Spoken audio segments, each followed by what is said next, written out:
Well, hello everybody, and welcome back to the Formula Fun podcast. It's time to go over this week's Japanese Grand Prix. And in the absence of Rage, for the very first time, we have a guest on the show. And that guest is Mr. Foxworth. How are you, my friend? I'm absolutely fabulous. Oh no, don't do that as well. That irritates me so much that he does that every week. Oh god, I forgot I've invited someone on the show that is an avid listener, which means that you know all the in-jokes. Jake Dennis, 8 points. No, not this early, please. Yeah. My sanity. You guys have finally found the keys to the logistics closet in the studio, and you finally let me out. So yeah, I'm here. Yeah. We did also say that if you told anyone about that, you'd go back in. So that's right. Yeah. Back Should read those contracts, kids. Yeah. Read those contracts, kids. Well, no, we don't let you read the contract. We just make you sign it. You didn't even teach me to read. No, exactly. It's the perfect storm. No, welcome along to the show. It's great to have you on a Formula Fun podcast, a Formula One podcast, even. Yeah. Considering let's not get too high and mighty here. Formula One. Well, no, not the official one.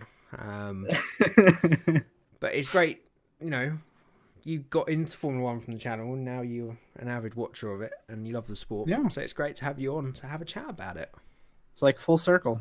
Exactly. It's like you've inspired and created your own content this week. I have. Fortunately, I do still have to do the rest of it of uploading and editing it. But that's details. Yeah, who am I kidding? It doesn't have any editing, this show. It's the joy of podcast. Get Steve from the logistics closet. You know, it's pretty tight in there, but you know he can upload it for you, right? Yep, yeah. We've had a wall-mounted laptop put in and a gigabit switch, and he's happy gigabit, man. All right. Oh, it's gigabit switch. I mean, he has 1 meg download, but it's a gigabit switch. I'm pretty sure that's cruel and unusual punishment, but you know. All this lovely technology, and he has like a dial-up modem in there. He's been locked in there since the 90s. Crazy, anyways. Yeah. Practice. Off topic already. Lovely. Yeah. Practice was practice. I mean, our normal routine here is to say some cars went round, some faster than others, and some crash. But I believe you've taken some notes from practice, and you. Unfortunately, I have. Yeah. I figured, studying for a midterm, might as well take some notes on, free practice. just don't mix them up. Yeah. There's basically the highlights are Renault and McLaren had issues getting through customs with their oil, so they were a little bit late on FP1. Oh, really? Yeah. That's one of those things that you don't hear about, customs, man. They don't like that oil. Yeah, and then, Hamilton, Gasly incident. Do you want to talk about that a little bit? Yes, that was interesting. So he obviously locked up coming into final chicane, wasn't it? Did he lock up, or was he just... I don't think he would have locked up if Gasly wasn't there. I think it was like he was scared of... Yeah, no. He locked up because of Gasly. Okay. But yeah, it was a bit of a hairy moment for him early on. But he was soon enjoying himself. He was one of the nicest radio messages I've ever heard from Hamilton in practice. Yeah, FB2, I'm having the best day. Yeah, this track is awesome. I mean, it's great to hear that from him, and I can imagine Suzuka is one of those tracks that is incredible to drive around. Driver's circuit. They call it the roller coaster of F1. Yeah, I can see why. I mean, it's just full on all the time. I also heard something about that's like one of the first tracks that people play in F1 games. As soon as they get it, they load up Japan. It's one of the best ways to find out what the handling model's like, just to go through the S's. If you go through the S's and you've got a smile on your face, you're like, yeah, it's a good game. Haven't had the pleasure of doing that yet. I always get stuck on Australia, and then I get tired, and I quit. That's all right. It's to be honest, so do I at this point. If you go by my career mode. I keep on forgetting that. Yeah, you're very inconsistent on your upload with that. But still enjoy it. Yeah. No, there might be some more coming. I've got 2 more recorded. I just haven't done it. Right, was it? I mean, I don't think I saw anything else from practice personally. Ocon and Van Dorn annoyed at each other, but Gasly stopped on the racing line again in FP2. It was less of an issue, but Bottas, he blocked Bottas in FP2 or Bottas. I don't know how to pronounce that. Valtteri. We go with Bottas, but Bottas. Okay. I mean, Bottas. I don't know. You are American, so you do say things differently. Yeah. Guilty as charged, American. I'm sorry. Your European views have gone down tenfold. But... American views are up 2%. 2%. Wow, the second person watched it? Oh. No, I think if it went up 2%, the minimum would be... well, if I'd say it went up 200%, because it's just me and then the other guy from America. No, actually, I think Greg's from America. Greg's from America. I think there are a few people from America that watch it. So, and we're branching out here. That's true. Yeah. Another big highlight was Kimi's book of haiku. Did you hear about that? No. We need to get you on every week. Kimi's book of haikus. Yeah, let me bring it up. Was he reading this? No. It was Ted. Ted read it. Okay. So here's one called Finland. In summer, there's fishing. In winter, the fishing is bad. I thought I was going to go somewhere. Nope. It's Kimi Räikkönen. What, has he written these? Yeah, I think so. Oh my god. I think he's written. You're really branching out. I guess so. Don't trying to find day job, Kimi. Actually, knowing him, it's Kimi, isn't it? So he'd probably sell 1 million books if you released it. There's other good ones. I mean, as much as I can hear Kimi's haikus all day long, just the fact that he's written them is enough for me. Yeah. Here's one about phones. Phones always on silent. I don't like when it rings and people are calling.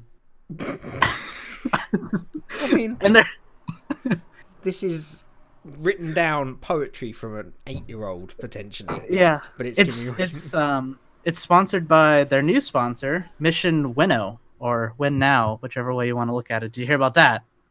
I saw it on the car. Isn't it by Philip Morris, who's the tobacco company that still somehow find a way of sponsoring them, even though they're not allowed sponsorship on the car anymore? I have no clue. I looked up missionwinnow.com, and it's just Philip Morris, which is is that Marlboro? Marlboro? Yeah, so they're the tobacco company that own Marlboro. Yeah. I believe he was sued. Sucks. Yep, I read a court case about that. Fun fact. Okay. Bringing my business law class. Yeah, he was sued for. It's off topic. Anyways. No. Why was Philip Morris sued? He was sued for the intentional tort of deception, intentional tort of deception, saying that it wouldn't cause cancer. Basically, he wasn't explicit enough about the fact that cigarettes would cause cancer. Yeah, it was back in the 90s. I mean, they knew about cancer in the 70s, so okay. Yeah, I think that's why there's like this product causes cancer in like every cigarette. Anyways, off topic. Yeah. On another topic, did you know cigarette boxes over here now don't have any colour on them? They're just plain boxes. What, is colour too enticing? Yeah, but so basically to stop them being attractive to younger people, they're now just all green with like. Green's a colour. Well, yeah, but they have to be the same box, same green, and they just have big warnings all over them and pictures that are normally grotesque. Interesting note. Yep. Gosh, sounds like I got throat cancer going on. Anyways, sounds like you need to stop smoking. Yeah, I need to start. Got to clear it out, right? Yeah, that's how it works. Reverse psychology on the cigarettes. Another interesting thing was George Russell was commentating in FP2. I mean, they're trying everybody out for Crofty's role. Oh, really? Is Crofty leaving? Apparently, if you believe Rage. Really? Oh, okay. It has been reported that he's going to be fired. That he's been fired for next year. But well, he hears everything from Luigi, right? Luigi from Ferrari, got that inside line. Oh yeah, he's got one of his little squirrels. In Ferrari. I don't know about that. I think Martin Brundle. It's strange that Martin Brundle's not been here for a couple of weeks. He's not going to be here for a couple of races as well around the same time the news story broke. So whether those two have fallen out, I don't know. I don't know. Interesting. Wait, so Brundle and what? Brundle and Crofty are having an out or something? What? I don't know. It's all speculation from me. But okay. Yeah. Like Brundle wasn't here this weekend. He's not commentating next weekend. Yeah, he's on vacation for 2 weeks. He's coming back in US, is what they said. Well, wasn't planned. I don't think. Oh, it wasn't? Okay. I don't know. Okay. Interesting. I'm making a storm out. Gossip. Well, you're turning into the media, Jay. All the drivers are gonna hate you. I mean, if I got into a situation where any driver hated me, I'd actually be happy because they'd heard of me. Like, any publicity is good publicity, is what they say. Yep, it's the American dream. What? I guess. Right, going just briefly over the times, Mercedes looking pretty dominant in practice. Ferrari a bit closer in third practice, but Mercedes continuing on this trend of the last few races. Which it brought up the question of whether or not Ferrari was saving the engine, which kind of they did. I don't know. They were faster in the race, but... I mean, at this point, they've just got to throw caution to the wind. I can't see... I mean, Ferrari strategies are bad normally, but if their strategy is to save the engine in qualifying, that is a bad way to go. So I think there's other things affecting their engine at the moment. And Vettel threw all caution to the wind, but we'll get to that later. Yes, yeah. Interesting weekend from him again. Right, go on. Last important thing in FP3 is the Hulkenberg into the wall at the end. And that's it. Oh yeah, of course he did in FP3. Yeah, possible crash of the week maybe. We'll see. Potentially. There were at least a couple of contenders this week, unlike last week. So, it was a good race this week. It was pretty good. I enjoyed it. It's disappointing for a number of reasons, but I'm sure yeah, I can tell you the disappointment in the IndyCar finale, but similar disappointment in this race. Yeah. Well, you got to wean your way onto a different podcast for that. Yeah. We don't talk that IndyCar here. But yeah. IndyCar was the first lap. The championship fight was over, and it was sad. Yeah. I said not to talk about it. Yeah. Back to the closet. I will kick you off mid podcast. Rage sneaks in. No, I do need to watch some IndyCar at some point. But if Alonso's in there, right? It's gonna be all over Europe. It's gonna be like I think I would if he took part, at least a couple of races anyway. Yeah. Right, let's for God's sake get on to qualifying. All right, how long was that? Like 20 minutes? I don't know. Probably the longest section done on practice in the history of the podcast. But anyway, some cars went round, some faster than others, some not at all. All right, let's move on. You get why we do it now. Why do we go down a rabbit hole? We don't come out for 20 minutes. Yeah, red pill, blue pill, rabbit hole. All right. Exactly. Right, let's get on to Q1 then. Marcus Ericsson propping up the back of the grid. Well, for specific reasons, but yeah. Let me pull the results. That's to my F1 trading card game results card that has the results on there. What was Ericsson's specific reasons? He I believe crashed into the wall. Did he not? He did. I believe he did. You might be right. I might have completely missed I know he crashed. I don't remember where he crashed though, but I know he crashed. Definitely crashed. Maybe or maybe not ending his session. No, it ended his session. I think he did similar to Hulkenberg, but I'm not sure. This needs to be investigated now. This is driver standings. Hang on. Man. Usefulness of the F1 trading card game. Oh, he did. He had a big accident. I forgot about that. Yes. My goodness. Good thing I'm here. Gosh. It is. You'll quickly find I know nothing. I am not more than willing to admit I fell asleep during a bit of this race.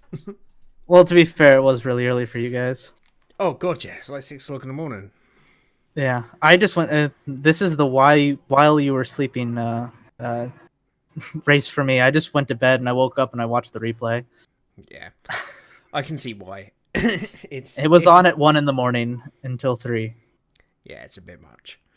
The only one I will watch at that point is the practice for Australia is always on at like 1 o'clock in the morning. I'll wait up a little bit to watch the first practice of the season. But this is what happened. Bottas was going slow, and then he like went around the outside of him, but like he was carrying too much speed and like got offline, and then he flew into the wall.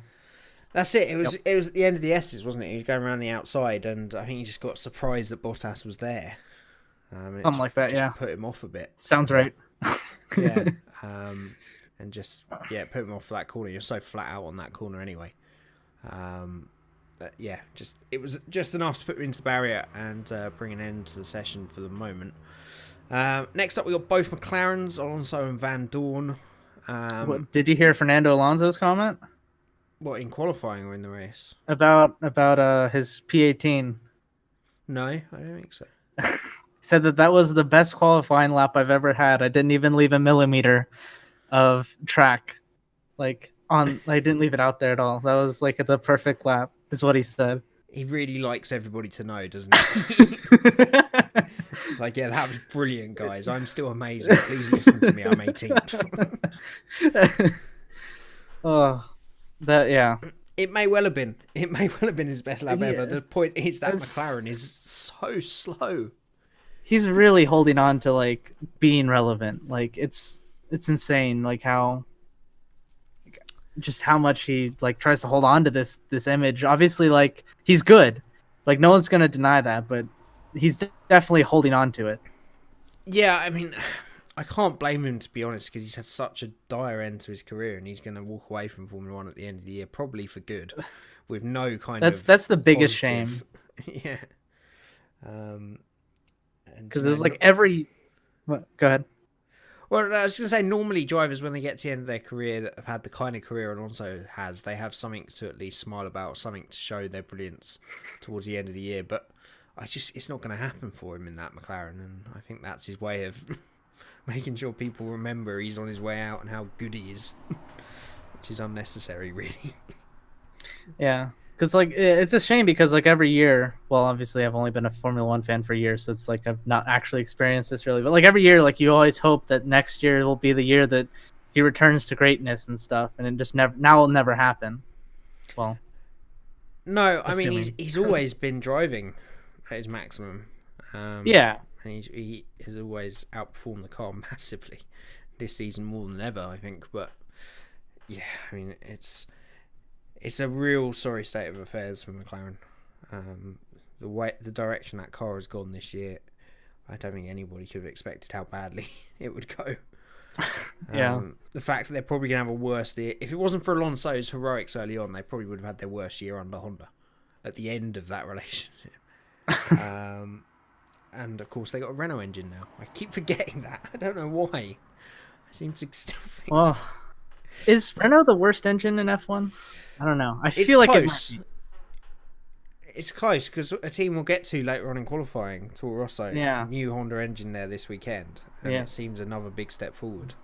A thing that we'll get to in Q3, surprisingly. I know, very impressive qualifying from them, and achieved something McLaren didn't.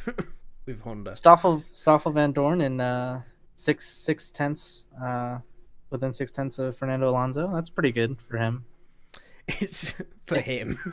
Well, if Fernando Alonso didn't leave a millimeter on the track and he's within 6/10, that's pretty good. If you caught Alonso at his best, as he's saying, then 6/10 off of the best Alonso is pretty good. You see, in Formula 1, it's not. That's the thing. If you're a young hotshot driver like Van Dorn and you have Alonso at his best, you have Alonso at his best, you would expect that maybe to be worth 2 or 3 tenths, similar with Bottas behind Hamilton, but still to be 6 tenths of a second away, that's still pretty poor in an identical car. 6 tenths is a lifetime in Formula 1. There's a huge difference. Yeah. And as a lot of people said over the weekend, I think Van Dorn's just given up, to be honest. I feel like he should be inspired. Like, this is the last few races. Like, he needs to enjoy them while they're there. He can't just can't have his head in his hands. What's the phrase? Head in his hands, I think. Yeah. In his pants. That's definitely not a phrase. Just got his head in his pants. Yeah, that's a different kind of phrase. Yeah, I don't know what race that is. It's us Americans, right? American phrase, sure. Don't look it up. Oh, he's got his head in his pants again. Oh, he's Johnny. having a cracking weekend. I don't know what to say after that. Let's move on. Sergei Sorokin. Yeah, a much better qualifying from Williams. Not Stroll, quite. Of course, getting himself into Q3. Sorokin couldn't quite. Q2. Thank you for correcting me. Yes. I always appreciate when someone corrects me. Is that sarcasm? Is it? Yeah, it was okay from Sorokin. I mean, he's probably gonna have a seat there next season. Yeah, I'd say so. I'd say it's a pretty good chance. Yeah, and in terms of actual time, he was only, half a tenth behind Stroll, so still pretty good qualifying from him. Hulkenberg pretty disappointed in that Renault, although for sure, Renault seemed to struggle on this track anyway, all weekend. Yeah. Well, we'll get to Carlos Sainz in the race, but yeah, he did a fairly decent job. I wouldn't say Renault's all down and out, but yeah, for sure. Yeah, I mean, I feel we're going to see a big difference next year. I think they've already counted off this year. Probably. They're in that rare position of being a manufacturer team trying to get to the top, so they're not worried about championship or wins or podiums, and they don't. Financially, it doesn't really matter to them if they finish 4th, 5th, 6th, 7th, 8th. They're totally concentrating on getting to the top. So I would guess they probably stopped development quite a while ago, and they're going to be making a massive effort for next year.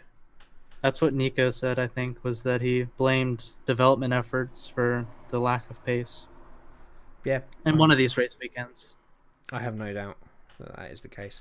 It's going to be interesting to see how they do next year. Right, moving on to Daniel Ricciardo into Q3. He did Q2. Shush. If you really went back and watched everything, you would realise I get that wrong so often. I'm not even thinking when I say it. Just Q7. I don't know. With Liberty Media, maybe there will be a Q7. You don't know. That's the topic for the news. Yeah, possibly.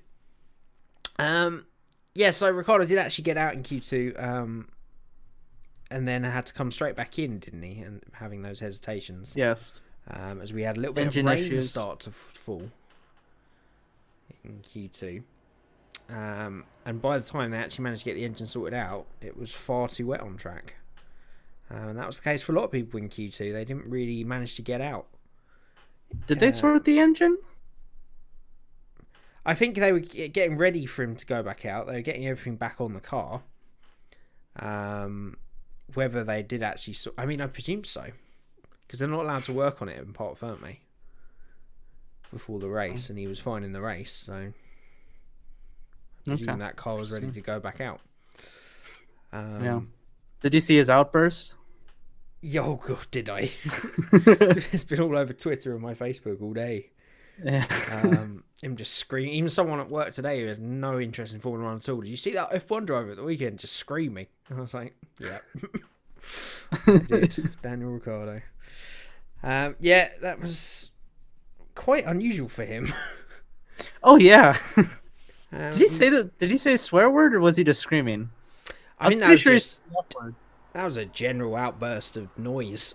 I don't think there was anything in particular said. Yeah.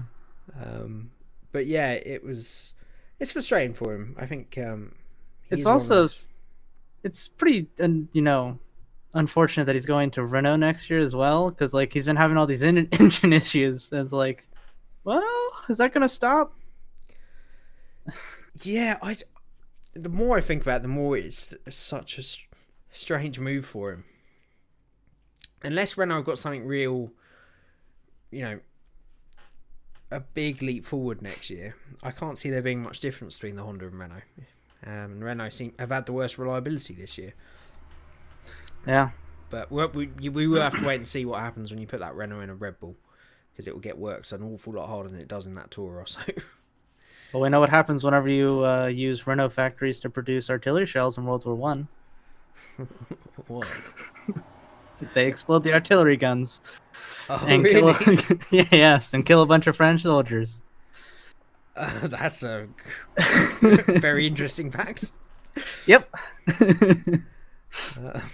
All right, moving on up to yeah, we may have to do like a history podcast or something. I feel I want to know more about that, but I don't think that's the time. We've already gone far too off, and we're only on 15th.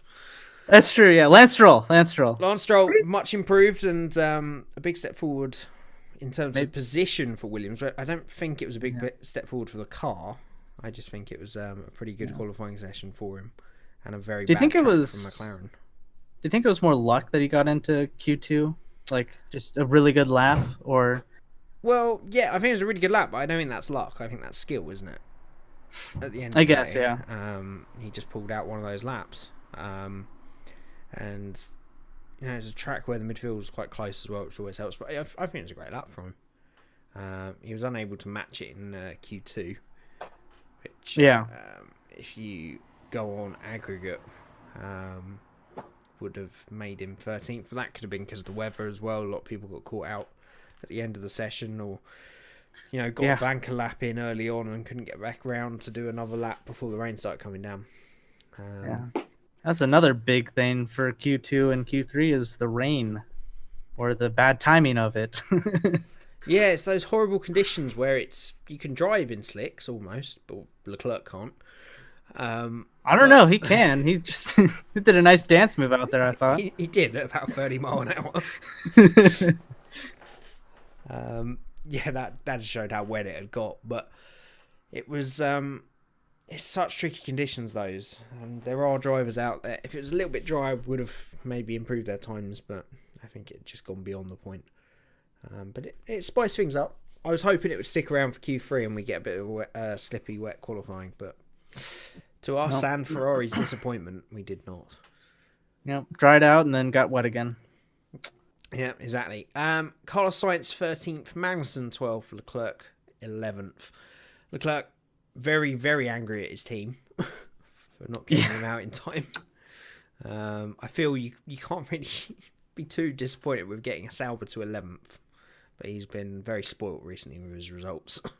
Yeah. Well, I mean, the Sauber team came out a few weeks ago saying that their goal was Q3 every time from here on out, even though they're not developing the car, which seems a little bit. I don't think anyone is at this point apart from Mercedes and Ferrari, and I think Ferrari will stop now. Probably Mercedes will stop now. Ferrari, I was looking at a video. They put in a new improvements to the floor, which probably didn't last very long in the race, but we'll get to that. Vettel was just checking out their robustness.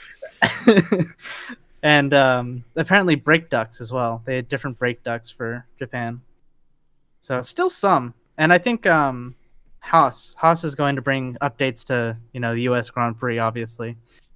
They want to have their best show 2 weeks from now. Yeah, that would make sense for them. There's still some fights going on in the constructors. Haas have a good chance of catching Renault, and I think fourth for Haas would be pretty incredible.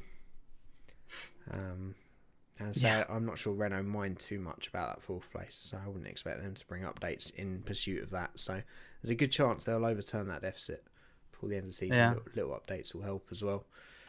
I hope so. Little hand-me-downs from Ferrari. Right, into Q3, Sergio Perez P10. I don't think he actually got a lap in, did he? Properly. Judging by that time. Yeah, he did a banker and it was like 9 seconds off or something. Yeah. Yeah, but great. He never got out there again. No. And then the tale of the Ferraris. Both came out on the intermediates. Immediately realised it was the wrong tyre to be on, as everybody else could see. You know why they went out on the intermediate? Because they thought it was wet. No, they went out. They wanted to be the first ones out on track, and so they sent them out 3 minutes before the timer went off. They were waiting. Wet.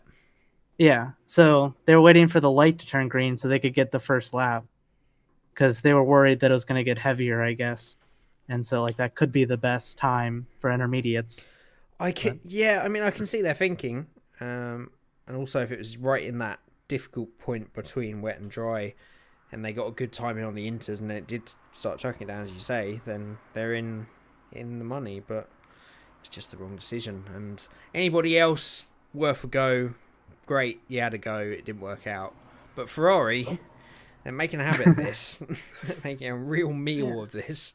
I don't know. It just seemed bizarre to me. I don't even know why they needed to get out that early. I know it's because of the weather, but surely I could see what it was going to do. Everybody else saw what it was going to do. Of course, wasn't it Austria whenever everyone was trying to get James Vowles fired from Mercedes because he made the wrong strategy call? And it's like, oh, Mercedes are so stupid and stuff. And now it's like the exact opposite. Like, yeah, I mean, you always notice it more with the guys up front. Yeah. And it's incredibly high pressure, and there's a lot of variables. And for all this technology in the sport, it's still a human judgment. So it's very difficult to, and very cruel to say anything against these people. But I mean, Ferrari, it just seems to be as a team, seem to make these decisions more often than not.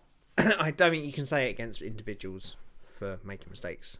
Yeah. But for Ferrari, it seems to be this team collective of rolling the dice when it's completely unnecessary to do so. And it just really bites them at a point where this was the last race in which Vettel could have any chance of turning it around. On a track he loves. You know, you stick him second on that grid and anything could have happened in the race. Yeah, he was up to fourth before the end of lap 1. I mean, for obvious reasons, he was past Raikkonen, but get to that again. Yeah, we'll get to that. Right, so that was Vettel's and Ferrari's problems. Obviously, Vettel came back in, then mucked up his first lap. And then by the time he got back out, it was too wet by the end to put in a better time. Esteban Ocon P8, fairly decent from Force India. The real stars of qualifying, the two Toro Rosso cars, Hartley and Gasly, just sneaked into Q3, and then because of the weather, I think, managed to elevate them to 6th and 7th. Yeah, that Honda engine's better than Ferrari's, am I right? Beat Vettel, right? Yeah, that makes it better. Yeah, absolutely. That was a brilliant performance from them at their home race, and I really get this feeling that Honda engine next year is going to be pretty good, and you're going to have potentially, just McLaren really are the ones that are going to be really sick as dogs. But they need to get their car sorted out. That's their problem. Romain Grosjean, best of the rest in P5. Another great qualifying. He has great one-lap speed. He really does. Yeah. Whenever he's on it, he's on it. Yeah. He just needs to be more consistent in the race, I think. I think that's basically his main career issue, is that he just was never consistent. Yeah, and a lot of crashes. Didn't help with that. And it was just, But it happens. We forgot to mention that Romain Grosjean qualified on soft tires in Q2. Oh. Yeah. Interesting. So that's very brave of him, and that's a good time if that was softs. That is softs, yeah, because he started the race on softs. So. Very, very good, Roman. Haas in their pace. I wonder if Magnussen qualified on softs, and that's why he didn't get out of Q2. But interesting, maybe. Is he a 30.2, 29.6? Was that really on softs from Grosjean? Yes. It's a staggering time if that was on softs. Yeah. Showed some really good pace. Right, Kimi Räikkönen had the same kind of problem with Vettel. He did manage to get a good lap in on his first run, but still quite a way off the Red Bull and an absolute mile away from Mercedes. Max Verstappen, again, a great lap, really out-qualifying the car. And that was Spec C engine, right? Yes. Renault? Yeah, Okay. Renault Spec C. So yeah, because he was complaining about hesitations like the whole time, wasn't he? I mean, I get a weird twitch every time I hear the word hesitations. Now I've heard it so much from fucking everybody. Even Mercedes are at it the last 2 races. Oh, I've got really bad hesitations in the engine. It's not good. Hamilton extends his lead and does a fastest lap of the race. Oh yeah, it must be terrible. This car is just horrible, man. I wish I was in a Williams right now. Give me a Cadillac. It's smoother. Yeah, I mean I'm sure it is bad in the car when they have to deal with it, but just quit moaning, people. Drive around the world. Stop it. And then it was left to the 2 Mercedes to battle out pole. Valtteri Bottas looked like he might upset the cards with a quicker time in Q2, but Hamilton just once again just showed his love and dominance of this track by taking his 80th pole position. Goodness. How many leads, what was Schumacher's pole record that he broke? 70 something, 60 something. It's just insane. Help me, Google. 68. 68. My Schumacher. goodness. So he has 12 more poles since last year. Yep. Like since when did he break it? Because he broke it whenever I started watching. So I don't know. He broke it Canada last year. Oh no, that's when he broke Senna's, wasn't it? Because he got given the helmet. So there's probably a couple of races after Canada. It's Lewis Hamilton, greatest of all time, right? Yeah, No. I've got a feeling it was Silverstone. Yeah, I think that's probably right. But yes, it's incredible amount, and considering he's done it in quite a few less races than Schumacher as well, and he's still going. He's great over one lap. He was helped massively by this Mercedes car.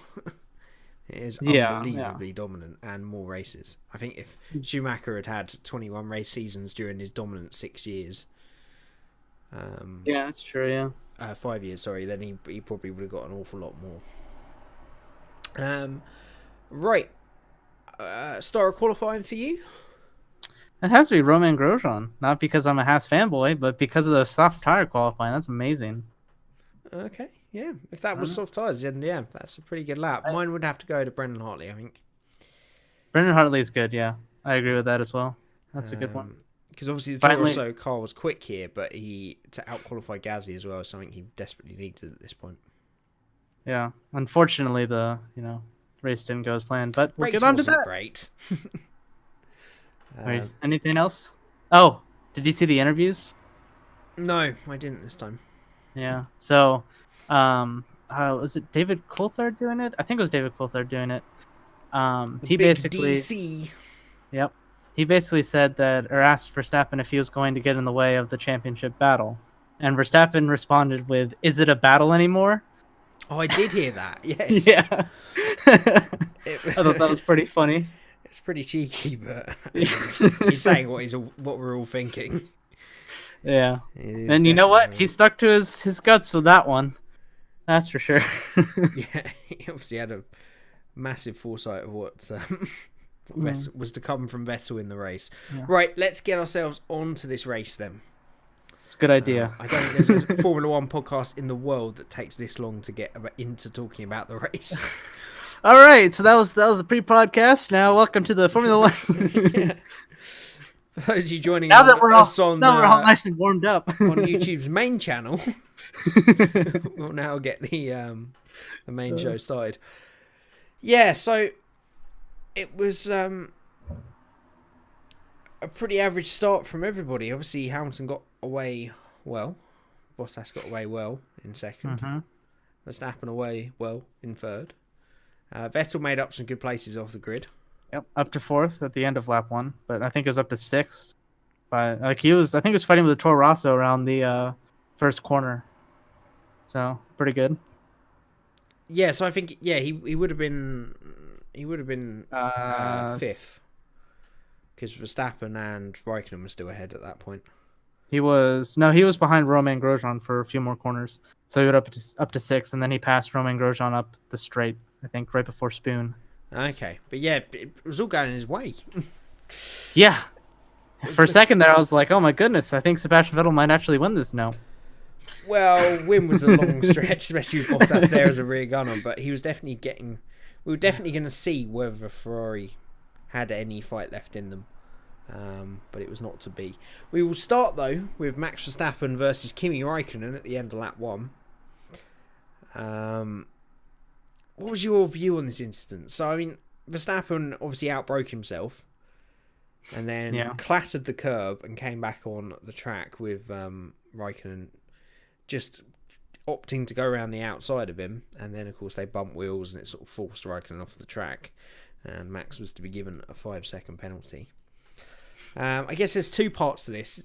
First, was Verstappen right to rejoin in the way he did? Did he have a choice? And B, should Räikkönen have, as Max said, just waited for him and then passed him once he'd got back onto track? Wait and see where he was coming back on.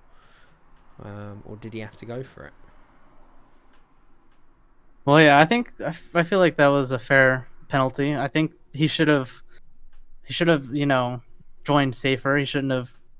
I mean, I guess split-second decisions. You don't know where Raikkonen's going necessarily, and you want to get on the track as quick as possible. But I wonder if he should have taken. Well, I guess if he took more of a diagonal line instead of trying to make the corner, he might have gotten penalized anyways. Probably would have for leaving the track and getting an advantage. But yeah, it depends what he did. If he came back on and then, I mean, it was his mistake, and the rule is whether you gain a position or retain a position by leaving on the track, and I would have been 50-50. I honestly think him coming back on, there's not much he could do. He was clattering the curb anyway, and that's just where it spat his car out, really. Yeah. I think Räikkönen could have done it a bit differently. He obviously tried to go for that move around the outside. I think by the time Räikkönen made that move down the outside, he could already see where Max was going.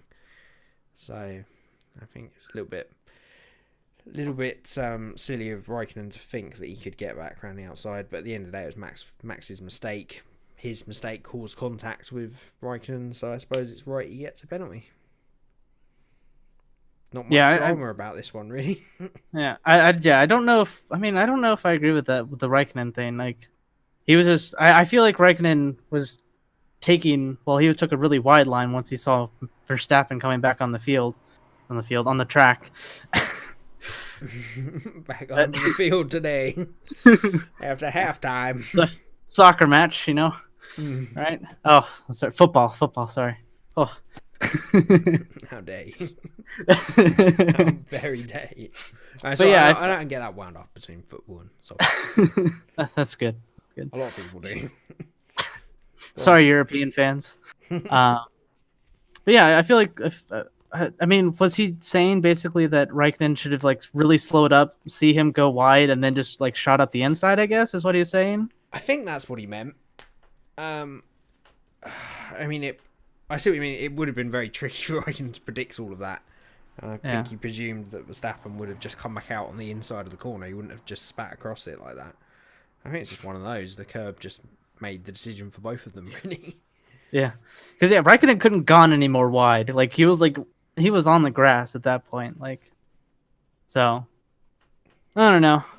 At the end of the day, they both it was kind a of mistake from Max. So yeah, it's his it to blame. Yeah, it didn't really actually matter at the end of the day, but we'll continue on. Indeed. Good moving on skills. So was there anything interesting in the midfield early on? Did you get the Leclerc and Magnussen? Was that before? That was after, wasn't it? Verstappen. After, yeah. Yeah. That was lap 2. We go in chronological order here until, of course, we don't. I got it in chronological order right here, so. Oh, have you? Perfect. Yeah. I used to do that. I did that for the first few, and then I just was I'm not going to bother. Because radio always throws me so far off topic anyway. Yeah, we're not doing that this week, that's for sure. Nope. How long have we been going? I don't know. You're recording. Yeah. So I guess Vettel saw a gap. I guess that's what happened here. But Vettel went down the inside. Oh, we're going to Vettel? We're not going with Leclerc Magnussen, we're going to Vettel? I thought Vettel Verstappen was first chronologically? No, Vettel Verstappen. That's lap 8. That's after the safety car. Oh, I'm sorry. I literally just asked you that question, and you said it was the opposite. I don't. To be fair, you're like cutting in and out every so often. So I heard Verstappen. Oh yeah, blame it on the Atlantic. Yeah, that's a good name for a song. Blame it on the Atlantic, or band. Blame it on the sharks. Don't blame it on the dolphins. Dolphins in the Atlantic? Sure, why not? Don't blame it on the whales. I don't know. Blame it on the Atlantic. New hit sing. I'll add that to Rage's charity list. Charity Christmas album I'm going to make him sing. Yeah. Along with the cover of the Villeneuve album, right? Oh yeah, the entire thing. You can't just pick one entire thing. He's got to cover the whole thing. Was dressed like him as well. Okay, yeah, Magnussen Leclerc. It was interesting. It was, at the end of the day, it was what we've come to expect from Kev Magnussen. Super aggressive and borderline against the rules. It was Leclerc getting in the slipstream, moving out to the right, and then I just think it's this part of Magnussen's brain that just goes, oh, no, I don't want him to get past. Like, it's just that instinct that people like Schumacher had. Not necessarily comparing to him in terms of speed or any other achievements, but in terms of that drive, that instinct of you will not pass me, and at that last moment, his instincts take over, and he just literally weaves in front of him. Yeah. And it's so dangerous. It is so dangerous. It's going to take a massive accident for him to stop doing it, I think. But, yeah. I mean, it's a shame it completely ruined Leclerc's race. Put Magnussen out of the race with a puncture. Yeah, it was a strange move. I've got a lot of time for Magnussen this year. He's been much improved and has definitely been the better driver of the two Haas guys. But he just has moments like that make me think, just don't do it. You've got the skill and the talent not to make these stupid, rash moves. When defending. Yeah, I mean, I like Magnussen, but that's because he's Haas. But it definitely was a little bit late. Well, a little bit, extremely late on his defending. It kind of reminded me of the Azerbaijan with the two Red Bulls. Like, I feel like it could have turned out the same way. Yeah, very easily. Same kind of contact, same kind of late move. But there's not heavy braking at the end of that turn. So no. Luckily, they weren't super braking yet. So, no, I mean turn one at Japan is flat out pretty much with a race tank of fuel, so there was going to be almost no braking. So I think you're right. I think that saved them for a big accident there, but it was a bit of fun. Caused the safety car. Called the safety car, exactly. Got them all to bunch up while the debris was removed. Mm-hmm. And now go on. I have here that under the safety car, Gasly had a fire in his car. I wasn't sure if that was a brake or like something in the engine, or Roman Grosjean had a fire. Grosjean had a fire. Yeah, I think it was Gasly that reported it. Oh, okay. Over the radio. So, Grosjean had a fire in the rear of his car that burnt out the telemetry. Oh yeah. And he went literally the second half of the race without telemetry. So, because I think Ocon said, Gasly said over the radio that he had a fire on his brakes or something. Okay. I think Ted talked over that one. That he normally does. Unless it's a radio message from like Vettel or Hamilton, he normally just keeps talking. He doesn't get much airtime, bless him. He's doing some sort of thing with Formula One. I don't know. He went off to film something during FP1. Yeah, that's back news. I don't know. That's very niche news. We'll look out for that feature, maybe or maybe not in the future with F1. I don't know. Anyways, so safety car comes in, and then of course on the restart comes in. to clear up the debris, and on the restart, was it the end of that lap then, wasn't it? End of the restart. It was for what? For the Vettel incident, or yeah. It was either, I think it was beginning, it was at Spoon is where it happened. Yeah. So it was on the entry of Spoon. Yeah. Vettel, I guess, saw the gap, decided to go for it rather than wait for the incredibly long straight and very harsh braking zone that is a classic overtaking opportunity coming up. But no, I'll stick it down the inside of the incredibly fast and tricky left-hander. I mean, of all the places to do it, I don't understand. Against a Red Bull that is so good through the corners. He said, I think in the cool-down lap, he said, I'm sorry, guys, if I didn't go for that gap, then I may as well not have been here. Yeah, calling back to the Senna quote. Yeah, I think he maybe misquoted it. Or decided not to quote it exactly, but it was a stupid move at the end of the day. I wrote Vettel makes a suicide move into Verstappen. What was that? And he had the audacity to say even after the race that it was Verstappen's fault. I'm sorry, in this case, I'm all for fair racing or 50-50 decisions, but in this case, it was 100% Sebastian Vettel's fault. Why he thought he could go through that gap, I don't know. Why he thought Verstappen would just jump out of his way. How do you feel about the no further action? I don't know. It depends if you entertain the train of thought, which I don't, of that Rage likes, of cause and effect. So, like, if you come off worse in the deal and the guy that you hit carries on and loses no positions and it's all fine, then he shouldn't get a penalty. I think it's a very weird way of looking at it, but that's how some people and sometimes the stewards do. I can see why it's 50-50. I mean, any other corner, and that was a legitimate move, but I just think Spoon, it's so quick, and that double left-hander, you basically don't break into Spoon. Well, he completed overtakes. There's many overtakes into Spoon, like throughout the race. It just wasn't a Ferrari into a Red Bull. It was like a Ferrari into a Williams. It's like easier overtake, obviously. Yeah, that's all right. But I mean, it's similar speed car. Spoon is not the place to choose. I'm all for. I mean, at the end of the day, Vettel came off worse. He ruined his race, and Verstappen was no worse off for doing it. So I can see why. I think he just had like red mist into his eyes that he just needed to make up places to save the championship, and he ended up destroying it. Yeah, I think he realised, like everybody, Verstappen was going to be the crucial move. He could not let those two Mercedes get away. I just think it was desperation.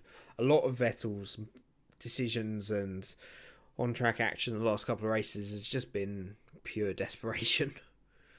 And that's not how you want to approach it. If you're going to have any chance of clawing back that deficit, you're going to have to rely on luck, and what happens will happen. You just have to drive your race. You can't force it, which is what he's been doing the last few races. Yeah. One thing we did miss is the time penalties for Alonso and Stroll for lap 1. Do you remember those? I do. It was a very 50-50. It was a very 50-50 move between the two of them. It's like Stroll got the penalty for putting Alonso off the track, and then Alonso got one for carrying on over the chicane. Yeah. Do you feel like we need to talk about it, or? Not particularly. I do thought it was quite funny when he came back out. And he went to overtake Stroll later in the race and just massively swerved. Almost forced him off the track at turn 1. Yeah, I saw that. It's completely unnecessary. Yeah. Stroll did apologize, though, so I think he realized what he did. Oh, there you go. So, anyways, moving on up. Gotta get through the race. Ericsson into the back of Leclerc on, I think it was lap 8 or lap 9, somewhere around there. Oh yeah, it did. It was on the restart, wasn't it? Yeah, it was into the final chicane. But yeah, that was. Luckily, nothing really came of it. Yeah, it didn't really seem to do much damage, although Leclerc's car did just break later in the race. Yeah, So I didn't think about that. Potentially, I didn't till then. I've forgotten about the Ericsson thing. Maybe that caused something. To be fair, Leclerc had quite a lot of contact during that race anyway, so Yeah, could have come from anything. all the Ferrari boys got contact. Yeah, it's an interesting race for them. Yeah, you're gonna love this. Yeah, go on. Yeah. Lap 13. Hamilton complains about hesitations on the engine. For fuck's sake. Stop it, people. Okay. Engine's fine.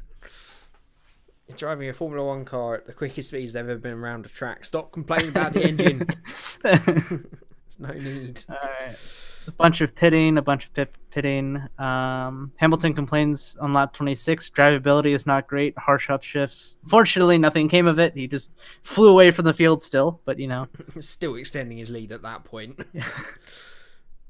I'm going to have to go on your guide. This is the bit where me and Rage get to, and we're like, what happened again? Yeah. Lap 29, Leclerc, amazing move on Hulkenberg into the last chicane. Did you see that? I think I did. Yeah. Yeah. I don't think I'd fallen asleep by that point. Yeah, he basically, it was similar to the Senna-Prost. Like, if Hulkenberg was Prost and Leclerc was Senna, except it didn't end either race. But yeah, he went down the inside and Hulkenberg kind of like clattered into him, and that made Hulkenberg go wide, and then Leclerc continued on, kind of like barged his way through. So yeah, okay. Again, more contact, so I don't know. That's a good question. Yeah, I mean, he didn't want that car to finish, did he? This was a really contact-heavy race. It was. The more you mention it, I thought absolutely nothing happened, to be fair. I remember now. Yeah. I mean, Suzuka is one of those you got to get your elbows out if you're going to make your way through, because it's such an easy track to defend on. Yeah.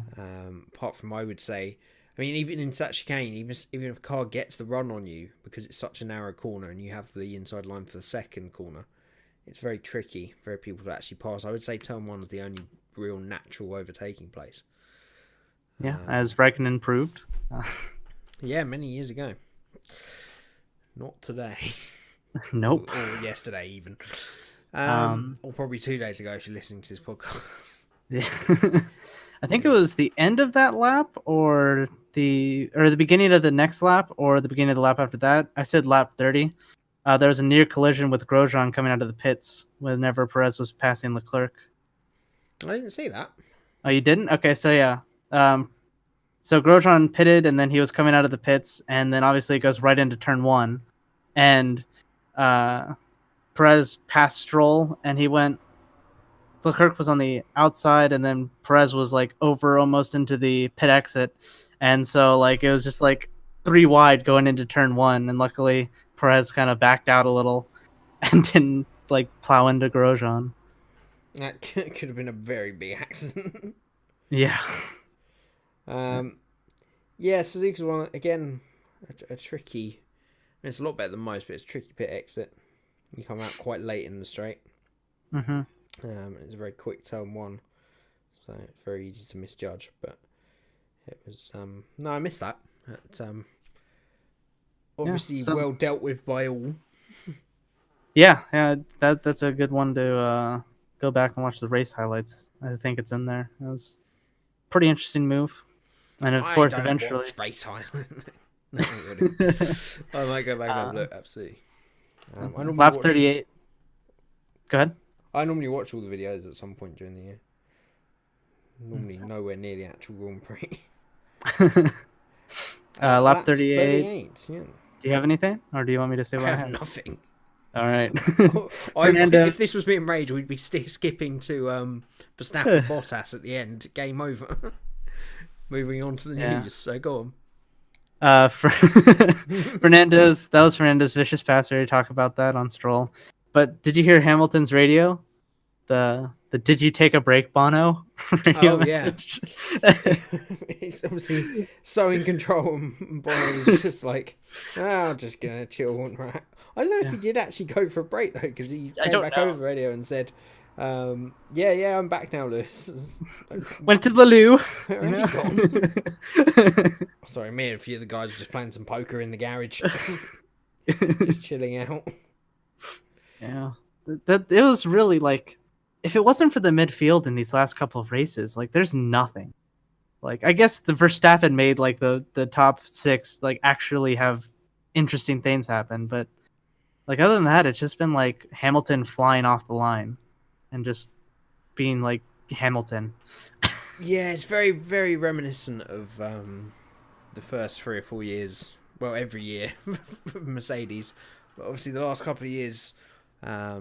Last year Ferrari got closer, and they've been close again this year, and Red Bull got a lot closer this year. But Mercedes have just found that extra gear when it matters at the end, and they've reasserted that dominance. And it really worries me because there's a very small change next year, and the very big change doesn't come until 2021. This could very, very easily turn into one of the longest periods of dominance in Formula One. Because I just worry about Ferrari, whether they can keep up this. There's something fundamentally wrong with them. They can't keep up. They've forgotten how to, actually win a title. I think arguably they could have won it this year. This year they should have won it. And there's arguments they could have won it last year. Exactly. So, yeah, I'm all for there only being a couple of teams challenging for it, or having these elite teams up front. That's fine with me, but what irritates me is when one of them pulls away. Yeah. Especially as in a situation we've got now where we don't even have the inter-team rivalry at Mercedes because Bottas is playing second fiddle. So, unfortunately. Wingman. Yeah. Wingman number 1. It's a shame. But yeah, the midfield's always been great, and it's been getting better and better. And I'm hoping for a resurgent Williams and McLaren next year. It could be on fire again. Yeah. I don't know about next year, but yeah, soon. I'm excited for 2019 just for Leclerc. It's going to be great. Leclerc. I cannot wait to see him absolutely humiliate Sebastian Vettel. Yeah, I don't know. We don't want to get onto news for this, but like, do you think that if Antonio Giovinazzi does really well and Leclerc smashes Vettel, do you think we could see a Giovinazzi Leclerc in 2020? Do you think they would ditch Vettel? Depends when he's got contract till. I think it's 2019. I think it would be more Vettel going. I think Vettel's more likely to leave. I don't think Ferrari are going to want to get rid of a star name like him. No, that's what I'm saying. Is that like, would it be Leclerc, Giovinazzi, and Vettel gone? That's I think what they're gearing up for. Well, yeah. I honestly don't think Giovinazzi's going to prove talented enough to make that step up. We'll find out. Man. Yeah, we will, absolutely. And I think it's an Italian driver, which is always a big thing for them. And something we haven't seen since Jarno Trulli back in those days. So, I mean, it's going to be interesting to see how the relationship works out between Leclerc and Vettel. I could definitely see Vettel going. I couldn't see Giovinazzi being the replacement. Okay. But he could prove me wrong. But unfortunately, Giovinazzi is a harder teammate to beat next year, I would assume. I'd assume that Raikkonen's harder to beat than Ericsson. He would... Yeah, I think probably. It depends how motivated Raikkonen is next year. It's a such a strange move for him. I still can't really comprehend him being in a Sauber. Well, I mean, that's where he started. Well, I know, but that's the opposite end of the spectrum. That's where you expect new drivers to be. Someone as experienced as him and as talented as him. A world champion going back that far back on the grid at the end of his career. Well, is he world championship material anymore? Or is Ferrari just not up to world championship material? It doesn't matter. He is a world champion. That's a title you will never take away from anybody. And once you become a world championship, you're a different breed of driver. You just are. And see him going back on the grid at the end of his career is a bit strange. Anyway, we'll see. We got a couple of points from the race, I think. Yeah, just a couple retirements, Hulkenberg and Leclerc, which of course Leclerc. almost went to the wall, but something broke on that car, as we've been mentioning. Yep. Something. I mean, God knows why he was treating it so carefully. Sauber's just not up to snuff, Man, something just fell off, Gosh. Can't even take a few wheels to wheels.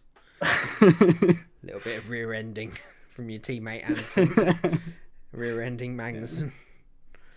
Yeah. Oh, they don't make them like they used to. And then we got anything else before the Bottas Verstappen little duel? I didn't even write that down, so yeah, it's all you. Oh, okay. Yeah, no, it's quite interesting. At the end, Verstappen did finally catch Bottas. He closed down like a 10-second gap to Valtteri. Once again, emphasising how off the pace Valtteri was from Lewis.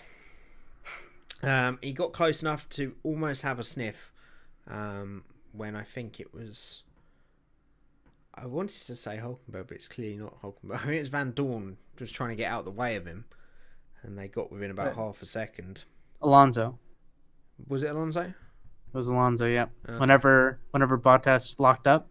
Yeah. Yeah, that was Alonso. I think it might have been Van Dorn as well, like the next lap. But yeah, the one that I'm thinking of is Alonso. Yeah. So that put him in trouble. But Verstappen just couldn't quite do enough. He would have had a move after that, but he went far too deep into Spoon and then didn't get the run out of down to 130R right. That was his maybe one chance, but still a great recovery considering the 5-second penalty in the pit stop. Yeah, I like even forgot about that by the end of the race because he was so close. Yeah, he was. Yeah, I think after he came out of the pits with that penalty, he was just over 10 seconds behind, and he closed that down on pure pace. So that was pretty impressive. Daniel Ricciardo on the medium tyres. Was he on the medium? Yeah, if Verstappen was on the softs, right? So Verstappen was on the soft, Ricciardo was on the mediums. I believe so, yeah. It's a pretty good recovery from Ricciardo, making up those places early on, and was actually quicker the first 3 or 4 laps out of the pits just behind Verstappen. He actually, going back a long way, managed to jump Kimi in the pits because Kimi had to pit pretty early on those super softs. And I think that's it for the race. So if we just have a little run through. Lewis Hamilton then taking the win, and almost certainly that title is his now. I mean, yeah. It takes Lewis Hamilton winning and Vettel not being lower than second for him to win the title. I think that's pretty likely in Austin. I could see Bottas following up home again. It's not interesting enough for you? You just got a yawn? It's a long day at work, mate. Like a 12-hour work day. Oh, man. Okay. Quite tired. I'm keeping myself going. Yeah, it's almost like it is over. Let's not kid ourselves. There is no way in which Vettel is going to win this World Championship. So there's a great win from Hamilton, completely dominant again. And just like last year, Ferrari dropped the ball when it really mattered, and Vettel has dropped the ball, and Hamilton has just walked away with it in the space of 5 or 6 races. I think I agree with you guys that I think Vettel lost it in Germany. I think that was it. Yeah, it was such a telling moment. He'd done everything right this year, and then he was leading that race, completely dominant, and then to make a mistake all on his own like that, again in front of his home crowd. Mm-hmm. That was probably the nail in the coffin, that one. Valtteri Bottas came home second. Not really an impressive race for him, but I guess he was second, so yay. Yeah. It's not I'm disappointed in him. Yeah. I had so much hope for Bottas, but then hopefully like next season he comes out and he's just swinging, but I don't know. The thing is, he's just fallen into that number 2 role too easily. Obviously, Hamilton had the seasons where he beat Rosberg pretty early on in the championship, or, it was obvious with 5 or 6 races left. But in this case, Bottas hasn't been winning races and been challenging Hamilton in qualifying. I just can't see him ever getting close to him now. He's too close to that number 2 role in his mindset. You think Ocon 2020? I'm hoping Russell. I'm hoping Russell will still find his way onto the grid in the form of Williams next year. And Mercedes will follow suit, because a 2020 battle of Hamilton, Russell, Battle of the Brits, Vettel, Leclerc would be pretty tasty. With, of course, Jake Dennis taking up the Red Bull seat by then. Orlando Norris and Resurgent McLaren. But there's a lot of great talent coming through, and I would like to see Russell. He's done incredibly well in the F2 Championship this year. He looks like he's going to take the championship. He's been a Mercedes young driver forever. It would be great to see him get a role in a junior team and then make that instant step up like Leclerc has. Because I feel that's the problem with young drivers. They just do not get those top drives quick enough. I'd love to see Ocon there, but I just don't... If he can't find himself a space on the grid this year for next season, I can't see what hope he's got of dropping himself into a Mercedes in 2 years. I think Ocon might make it to Williams. I think Stroll's really pulling for him at Williams. Oh, that's good for him. Nice little Stroll with all his money. Well, did you see the Instagram post from Ocon? I did. It was a bit. Yeah. It's a bit. I don't know. I'm maybe hoping that Stroll would buy him a Lamborghini or something more than a race drive. Can't have rich friends, huh? Is that illegal? Well, I'm just saying. We all know what he was trying to do. Yeah. No, we could still see him in a Williams. There's still Williams could do anything, knowing their history. So yeah, we'll see. But I also question whether Ocon would want to be at Williams. Yeah, that's fair. Yeah, after being at Force India, like the best of the rest, it's crazy the amount of points they're putting up right now. Like, if they didn't lose their points, they might even still get fourth in this championship. Like, the rate that they're going. Yeah, it's these upgrades. These upgrades have made a massive difference, and God knows where they would have been in the championship if they were able to put them on the car when they were actually conceived, which was like Spain. They've just had so much time to plan these updates, and finally they've got the money to put on the car, and they've just gone ham. They're getting crazy points. It is some recovery, it's got to be said. Yeah. A lot of hope from Force India next year, or maybe the year after. Do you think they could ever break into the top 3 teams? Do you think that's even a possibility with all this new money from the Strolls and the other consortium? It depends how deep an investment this goes and how continued it is. If they continue the investment and they are really, really committed to making this a top team, then Force India, based on what they've done with almost no budget, you would have to say they could become a Red Bull style team. And they could definitely get themselves up there. But I just question whether this will be a long enough investment from the Strolls to make that happen. And enough money. He's very rich, but if they're netting a loss of 40-50 million a year, how long is he going to stick in there once his boy goes? Yeah, we'll have to see. But their track record in terms of what they did with very little money would suggest that they can do very well now. They've got some proper backing behind them.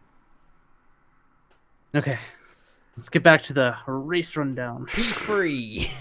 Yeah. Verstappen. Max Verstappen, great race, great recovery from the penalty. Not at fault, I feel, for either two of his misdemeanors over the weekend. And another great drive from him. Yeah. It's going to be interesting, again, talking of... I might agree with the first penalty, but yeah. Yeah, I mean, it was his mistake, but I just feel that he didn't have enough control coming back onto the track. That there wasn't really anything he could do.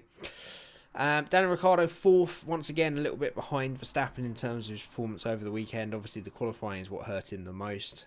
He's not looking like he's going to have a favourable last few races with Red Bull, unfortunately, but you never know. No. If Rage was here, he'd say he'd given up. He's given up. He's moving Has on. he given up, or do you think that Red Bull's given up on him? Like, do you think they're just like, oh, we got this new part, let's put it on Verstappen's car? I think they will very much favour him. And it's getting to a point of the season where Ricciardo will start to be shut out of meetings. I think he already has. Yeah, he will definitely start getting shut out of.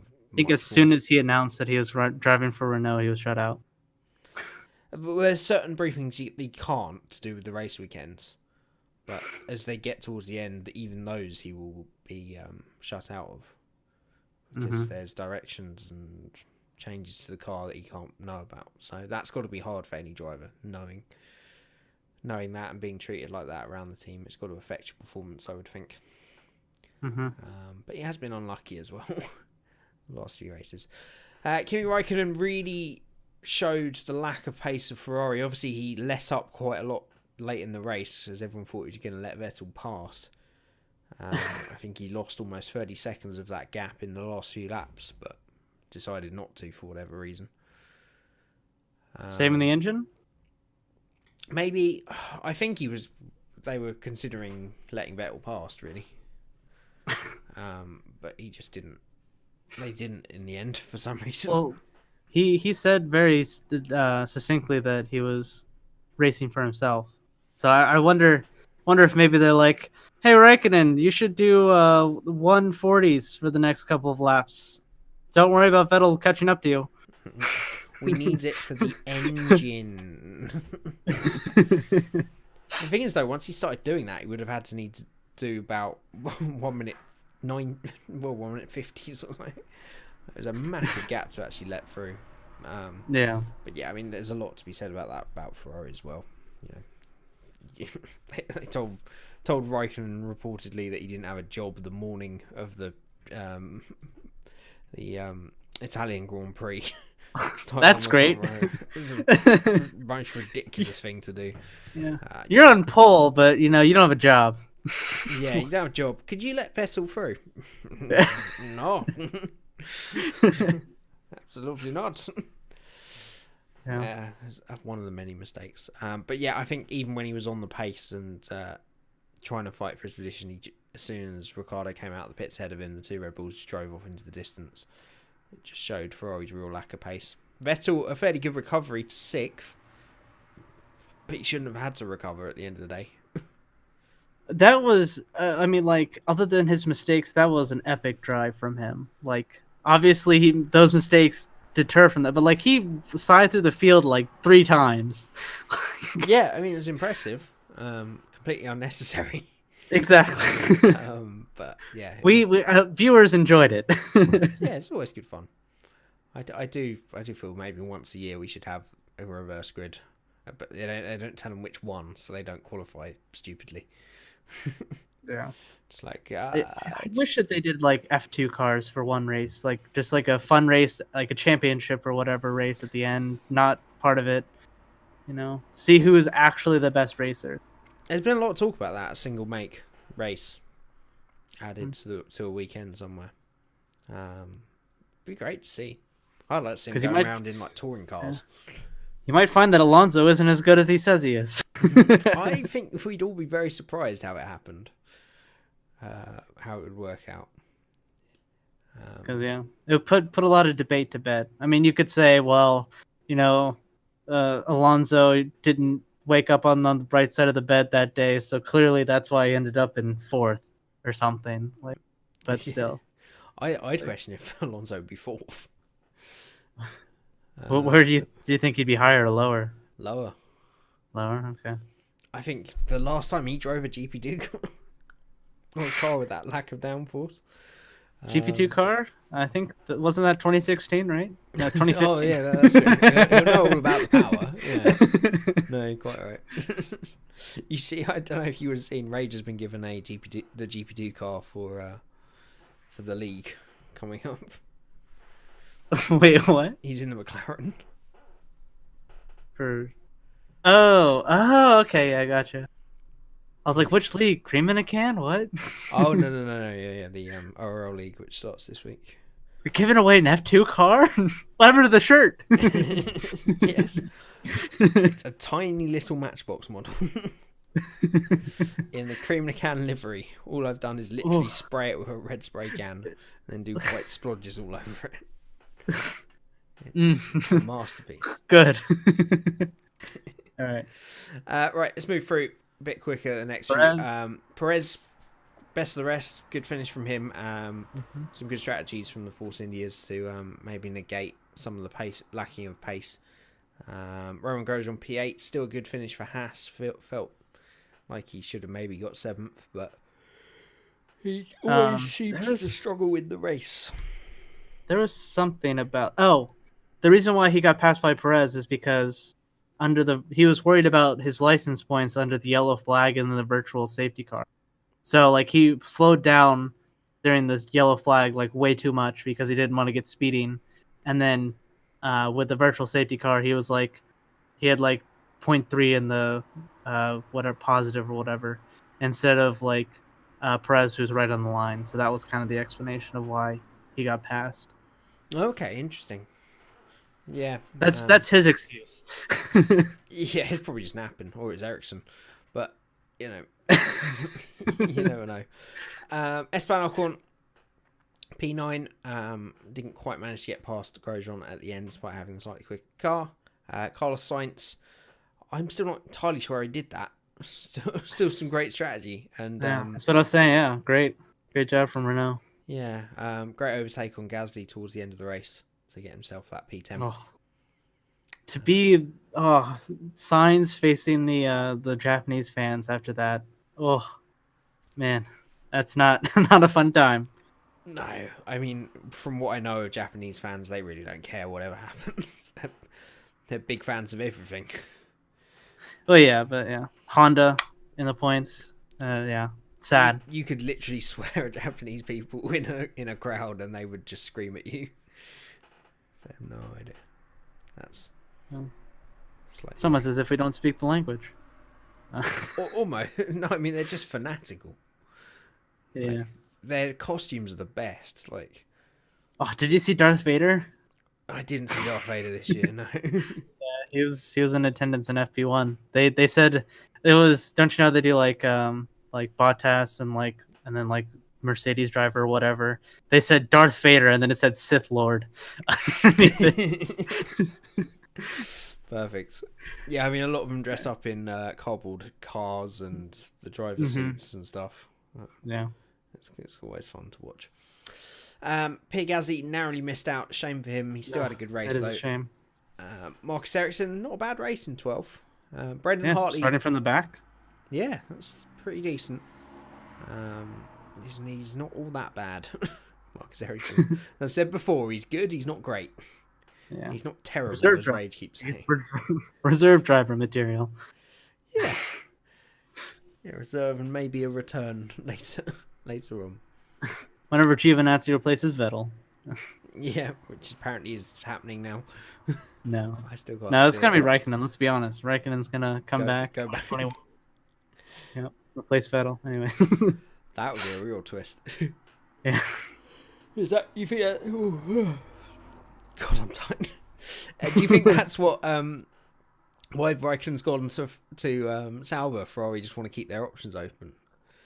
That was one thing, is that if he's on the grid, he's a lot easier just to re-promote to Ferrari if Leclerc turns out to be a bust, which he's not. But if he did, it's very unlikely. But yeah, it's going to be big pressure. There's no pressure like driving for Ferrari, especially at that age.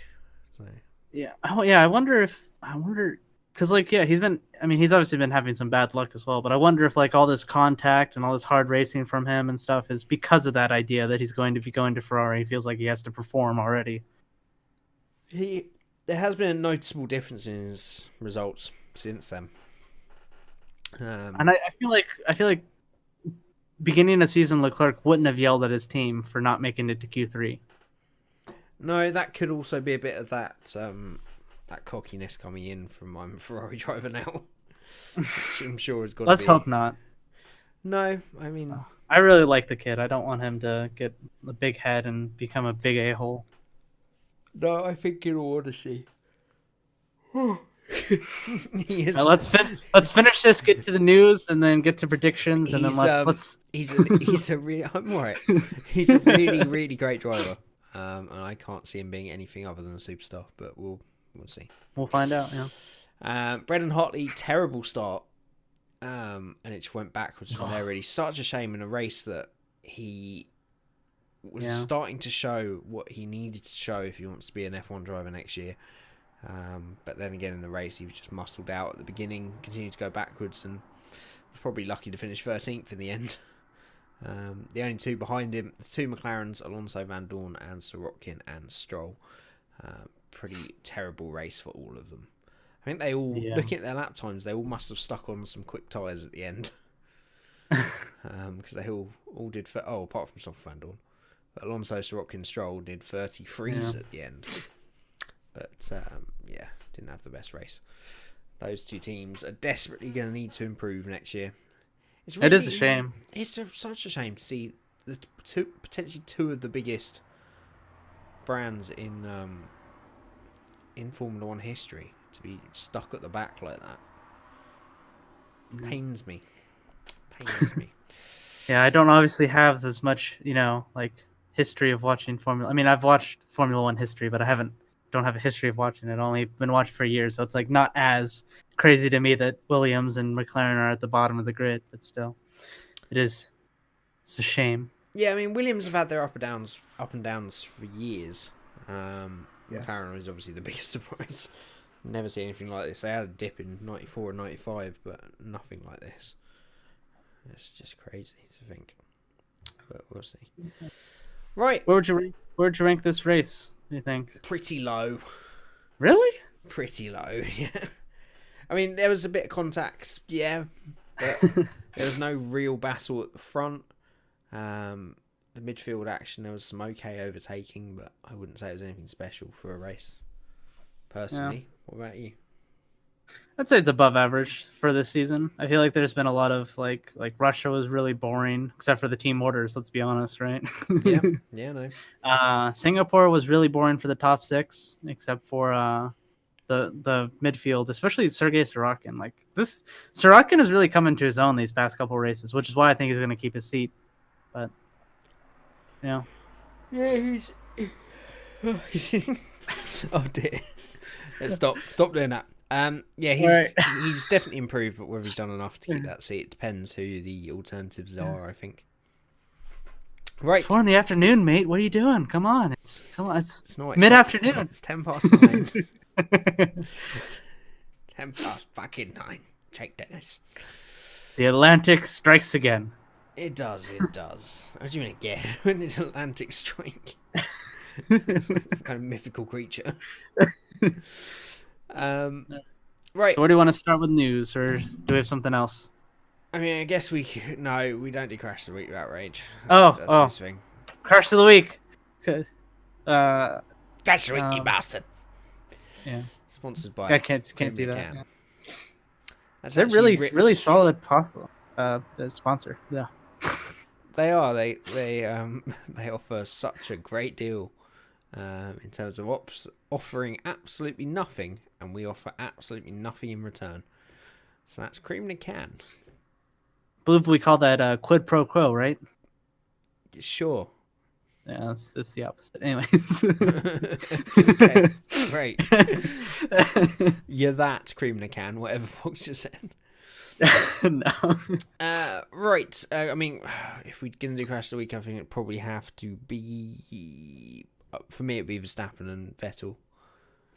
Yeah, that was probably the most important crash of the week. Probably the biggest crash of the week is probably Hülkenberg. Yeah, just because of the whether or not he could get ready for qualifying. I would love to see the amount of people that dropped Hülkenberg from their fantasy teams as soon as that happened. It's like, oh no, he's not going to qualify. Get him out.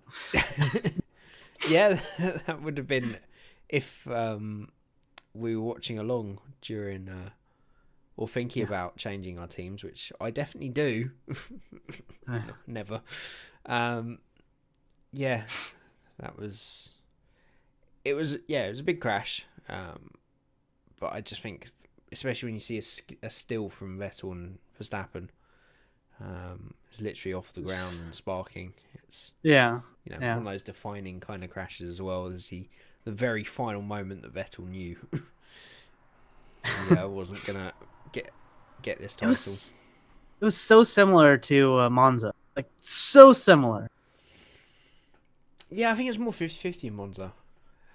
Yeah, but like, yeah, it's still just like the results of it, like where they hit, like it's just very similar. Yeah, I think Vettel just got frustrated with not being able to make an impression on Hamilton. I think Vettel gets frustrated with Hamilton's overtaking ability. Vettel's never quite. He was always criticised for it in the Red Bull days, and he proved people wrong a couple of times. But I think he's always just lacked that pure overtaking ability that Hamilton has and Verstappen or Ricciardo have. I mean, he passed Button by taking out half his car, so there's that. Yeah, that's a good way. He also once in Germany passed Button around the outside of a corner on the final lap and then lost the place for a penalty. And yeah, he had to drive actually off the track to get past Alonso in Monza in 2000 and blah blah blah. So yeah it's I think he struggles with that time, and he tries too hard sometimes, whereas he just needs to be patient because that's the kind of driver he is. But yeah. Okay, let's move ourselves on to some news. First bit of news we already talked about a bit. Grosjean actually had a telemetry information blackout following the fire in his Haas car. Okay. I didn't see that, but yeah. Yeah, so he would have been driving blind. So it's always a little bit impressive, I guess. Vietnam is edging closer to hosting its first F1 race in 2020, following a visit from FIA Director Charlie Whiting at the proposed site in Hanoi. Be interesting. I mean, I think right now, Liberty is really trying to break into the Asian market and the American. That's where they're trying to break into. So they're trying to get a second race in America, and they're trying to get more races through Asian countries because those are two big markets that they really haven't penetrated well enough. Yeah, I would concur with that. I mean, to me, as a purist F1 fan, it doesn't matter where it is in the world; it has to be the track that matters. But it'd be interesting to go to Vietnam. I don't know how much of the Asian market you'd capture having a race in Vietnam. Like a second race in China, or like a big country. Going back to India, it never really worked there, but that's a huge market. Yeah. I don't see Asia flooding to the televisions just because there's a race in Vietnam. America, I can definitely agree with. There's a big market to be gained by holding a second or a third race there. It's almost as if I have a school project looking into Liberty Media. Oh. Do you really? Yeah, I chose. We have groups for looking into business strategy, and I convinced my group to choose Liberty Media.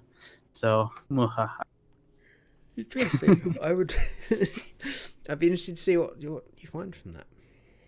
Yeah. Tales of corruption. No. Vettel said he's not going to leave Ferrari just because his 2018 title campaign is in tatters. I would put money on if you added a 2019 campaign to that.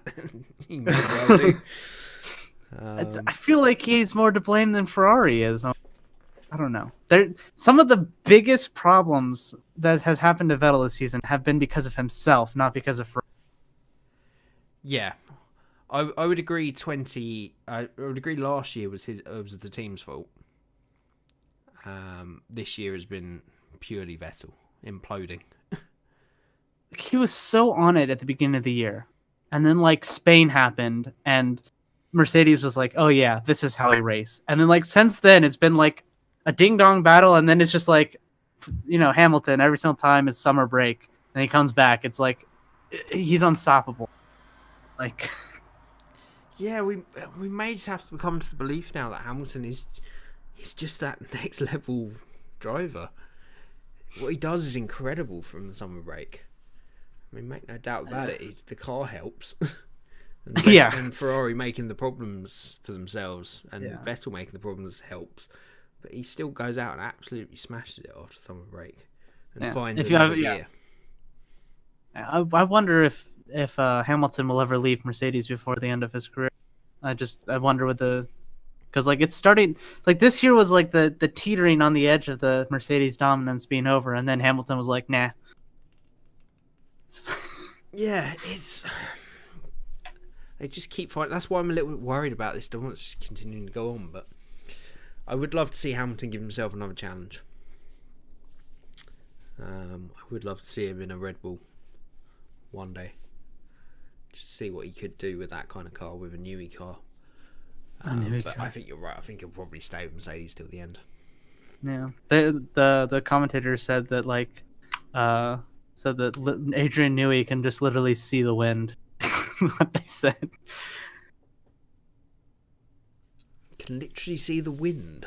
Like whenever he's designing something, he can literally see the. Oh, in terms of I thought you meant about Hamilton. Yeah. No, the wind. He's so observant. He can see when he breaks wind. No, yeah, he is an absolute genius. There's no doubt about it. He's working on quite a few other projects. It's gonna be interesting. Yeah. He's working on a boat project with the Team America's team, and he's just designing a road-going Aston Martin, I think, as well. So that's gonna be interesting. But yeah, he's an absolute genius, and would be interesting to see Hamilton in one of his cars. But hey, I don't think we'll see it. Matt Dawn said he would only agree to return to Formula 1 if he is offered favourable conditions. Well, probably unlikely, Van Dorn. Honda wants... Where do you think he's going to go? Do you think Formula E or Endurance? Really? You don't think IndyCar? I couldn't see it. There's not many Formula 1 drivers that go into IndyCar anymore.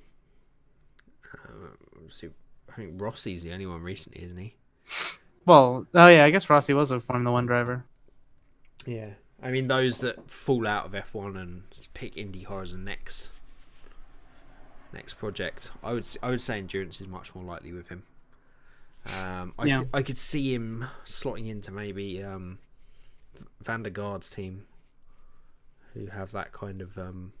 I think they're all Dutch, but Belgium's not far away. I could see him slotting into that team, bringing a bit of quality. Honda wanted more time to test its spec-free power unit before its race debut on Sunday. Obviously, it went okay. So, there you go. Not really news. There's not much news that I have. Well, we got the changing of qualifying format, possibly. Oh, yeah. So, possibility of that. They haven't really... don't believe they've talked about what changes. Yeah, it's Q1, Q2, Q3, Q4. They're all shorter, and Q1 4 cars eliminated, Q2 4 cars eliminated, and Q3 4 cars eliminated, which brings it down to Q4, which is 8 car shootout. I mean, what's the point in that? I guess it's just, I think because it's shorter, it's going to be closer to 1 lap for each segment, basically. You'll get 1 lap. They tried that last year. It didn't work. First race of last year they did something similar to 2016. Was it 2016? Wasn't it? God, I'm getting old. I think it was that long ago. I think it was 2 years ago. Oh, I'm getting so old. No, I mean, you have no idea, young man. Time goes much quicker the more older you get, the quicker each year goes. How old are you? 27. Okay, I'm 22. Not that far apart, but anyway. Not that far. I like pretending I'm old. It just does. 2016 feels like last year to me. It's not 2 years ago. We're in 2018. 2018. To be fair, I've been writing 2017 on my applications for jobs. So I left school in 2007. It's weird.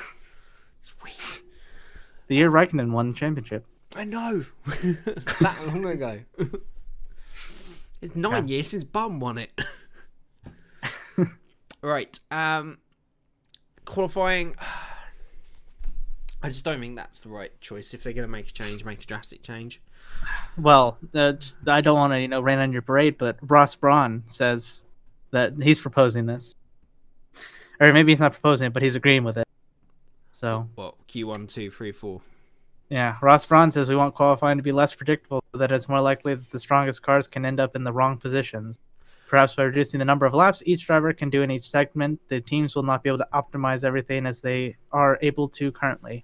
But we will act very cautiously. We will act very cautiously because the current format is popular and successful.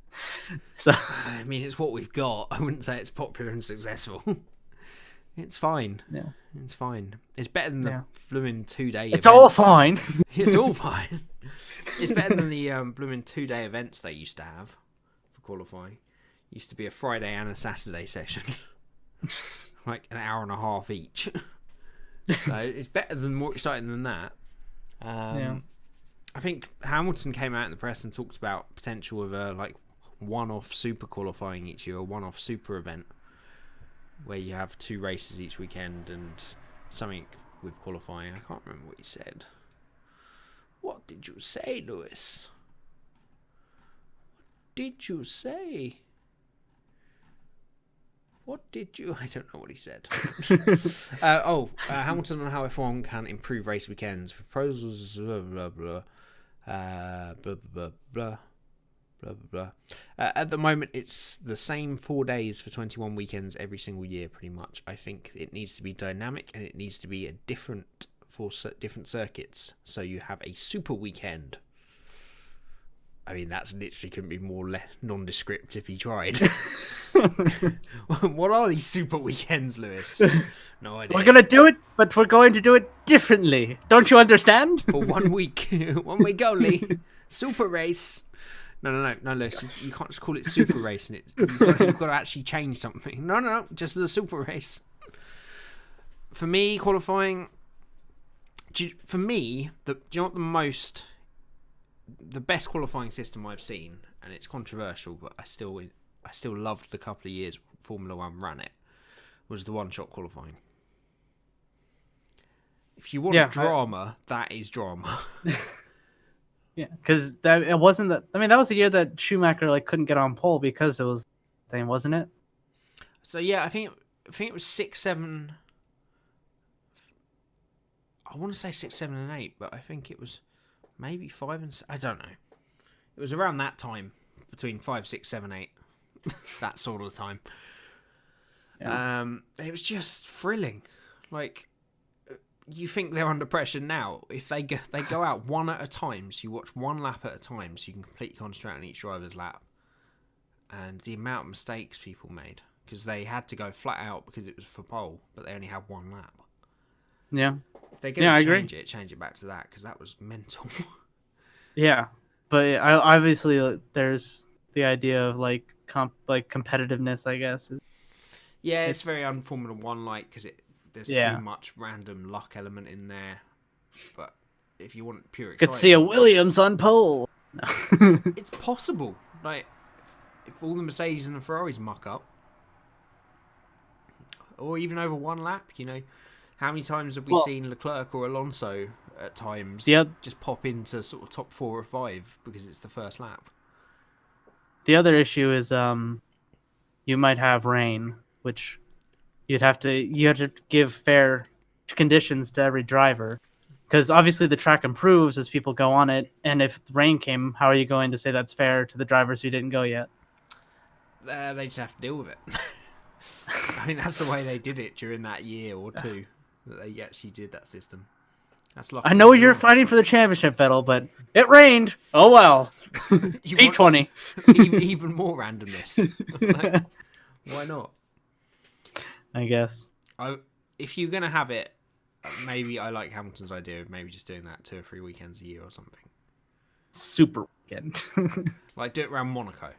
It's somewhere crazy where if someone pulls out that incredible lap in a Force India or something, then they would probably win the race. That would be interesting, yeah. Yeah, I'd like to see it. If they're going to change that, Q1, Q2, Q3, Q4. I mean, I already struggled to tell the difference anyway. God knows what the qualifying section of the practice, the podcast will be like with 4 sections. Going out in Q3, I mean 2, I mean 4, I mean 1. Yeah, I mean, you did say Q7, so. One day. Wait, I don't think I've got much more news. Do you got anything? The last thing that was kind of interesting was that Renault said that Red Bull blocking signs from making a deal with Renault because obviously they're worried that Ricciardo might go to Ferrari or Mercedes or whatever. That them distracting Renault from signing Sainz just made them go straight to Ricciardo, and Ricciardo was like, okay. Okay, interesting. So trying to keep Ricciardo's replacement available caused them to lose Ricciardo. Yeah, I feel if Ricciardo is going to make the kind of big jump, and quite frankly, crazy decision to go to Renault, that he's either got to have been shown something or there was something at the team that just made him jump. I don't think that would be enough to cause it. I would feel. Yeah, but maybe that. I have no clue. I'm still confused about the Ricciardo move. I don't think anyone knows. I think he's just got to have been fed up at Red Bull. But then why if you getting onto it again, if you're fed up at Red Bull, why go to Renault and keep the Renault engine? Because that's why it's frustrating at Red Bull, because of the Renault engine. Yeah, I feel like it's either going to be a masterstroke and they like put all this development into the 2019 car for Ricciardo and like they're going to just come out swinging, or it's going to be just a failure. I mean, they're not even aiming for a championship run until like the new regulation anyways. So just, I don't know. I think it's because he was just worried about Verstappen getting primary status, basically. Yeah, I think Verstappen might. I think you're right. I think is a big influence on it as well. It's a very strange decision, anyway. But they always seem to get on. But I think there were a few incidents on track, and I can't imagine someone like Verstappen is too easy to work with. Just because he's so. He's not arrogant, but he's just so. He's so dismissive of everything else, you know. He can just do everything his own way, and I think that would annoy a teammate at times. But we'll see. Yeah. Who knows what's going to happen? They had a kind of bromance, though, didn't they? At some points, they did lots of cheesy YouTube videos. Yeah. When they at least outwardly they did. Well, they had a bromance. Exactly. I have a feeling it was nothing like that in personal, behind closed doors. But we'll see. Right, just gonna go over the fantasy Formula One. It's a good question. Let's see, I don't know if it hadn't updated last night, so let's see if it updated.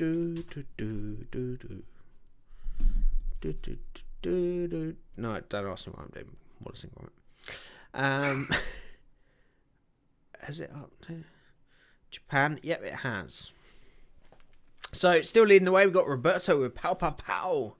Now taking almost a 200-point lead over Connor in second with Papaya Orange. Fox, you are in third. Very impressive. Still. Yeah, just 9 points off Connor with Papaya Orange. Pow Pow Pow. There's just no way. Like, he's the Hamilton of the league. No one's going to overtopple him. Well, what was he going with? Is he actually changed? He's stuck with this team. Are you serious? Oh my goodness. Yeah. Oh my. It's just. Oh my. Oh. It's just. Oh come on. It's just the perfect team. Dang it. Oh, he made a change at Azerbaijan.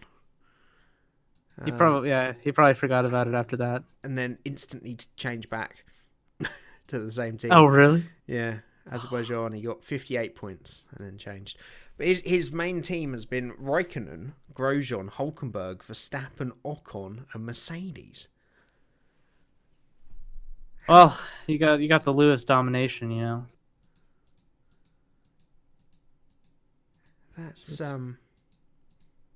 That is annoying. I'm sad. I guess it's Mercedes, but you wouldn't think that would be a winning team, but I guess it is. Yeah. There you go. If we go back through, we got Miroslav in P4. It's all pretty close from second to fifth, isn't it? Yeah. Rage P5, only 30 points off second. You're only 9 points off second, and then it's a further 12 points back to Merrick. Yazbrog. Don't remind me. 9 points, that can change very quickly. This is the most stressful thing in my life. Midterms. Formula throwaway fantasy Formula 1 league that I need to win for some reason. Fox, why did you fail? I was trying to beat Roberto. Was it worth it? I got this cool shirt. The hell is this childish crap? Cream in a can. You must know cream in a can. Famous sponsor. Big time famous sponsor. Everything. Pretty sure they tried to sponsor the Force India. They tried to get them out of administration. They're worth roughly £20, but they still made an offer. Right, Yazbrog P6, Davo Racing Team P7, Armchair Pilot Racing P8, Sawyer is 9th, TKM is 9th, joint 9th with Sawyer. I think those are your friends. Those were the ones that I had the same team as before I changed. I've now dropped 32 points behind. I know what my problem has been this year. Yeah, complete and utter faith in Sebastian Vettel. You know what? Can I just send a message out to Vettel? Some of us are still trying to win world championships here. Just sure try. you sure like you get a nice trophy if you win, but like I get a shirt. So like, can you please get your crap together? I love it. I don't think I've ever removed him from my team. Stupidly. I haven't changed my team. I don't think. No, you changed your team once. Once. I've had Vettel all the way. Oh no. I put Hamilton in for a couple races. Okay, that's what I needed to do, really. Singapore was alright, 133. Russia, 139. Japan, 85. Magnussen, minus 26 points. I almost put Magnussen in. Hulkenberg, minus 14 points. It's not great. Look, it would be very unsporting for the person who made the league and is doing the competition to win the league. So, I'm just making sure I'm making sure I'm nicely mid-table. That's what a true gentleman does. It's understandable. Yep. Completely agree. Yep. Yeah. I do I do all the stats and stuff for it. So it's clearly, I'm not as important as you guys, but it's like, I can't win either. Right. And that's why I'm in third, podium finish. Oh, no, right? You can win. You 100% win. You're just not at the moment, Fox, I'm afraid. That's what's happening. You're not winning. You're trying as hard as you can, but you're not winning. Nowhere near winning, in fact. Rage has really fallen from grace, but he's coming back. Anyways. He's come back strong, 110, 177 in Russia, 175 in Singapore. He's coming back very strongly after a terrible race at Belgium, 48. Yeah. 79 in Britain, 99 in Germany. But that is the... I've stopped advertising it because, at this point, if you're joining at this point, you're not going to get many points. I don't know. Maybe if you don't have Vettel in your team, maybe you will get enough points. Still win. God, if someone signed up and beat me. Bottom Farhan Motorsports. When did they join? They joined in Russia. They joined in Russia. Yeah, we still have a few people joining recently. Goodness. I'm surprised with these people. I like it because you can only get the code from that original video and some of the podcasts. So I know they're true fans if they do join the league. True fans. Yeah, true fan. Just like you. How have you enjoyed your first ever Formula 1 podcast? It's pretty good.